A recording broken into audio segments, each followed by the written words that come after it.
Question 3 of this exercise says, find the probability of the pointer stopping on D in question 1a, probability of getting an ace from a well-shuffled deck of 52 playing cards, probability of getting a red apple.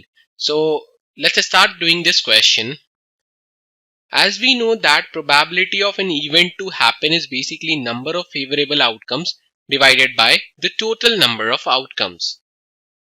So let's start with the A part, probability of the pointer stopping on D. So as we can see, there is one D only. So the number of favorable outcome is basically 1.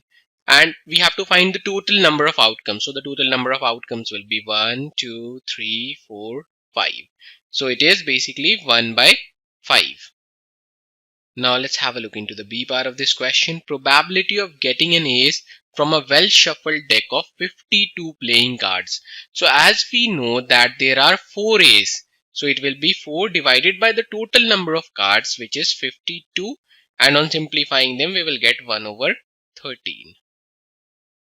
Now let's move on to the C part, probability of getting a red apple. So let's count how many red apples are there. 1, 2, 3, 4. So the number of favorable outcome is basically 4 divided by the total number of outcomes. So we need to find the total number of apples, that is 1, 2, 3, 4, 5, 6 and 7. So it is 4 over 7. To learn more about how QMath can help you crack school and board exams, explore QMath Leap, a live online classroom program run by highly experienced and committed teachers.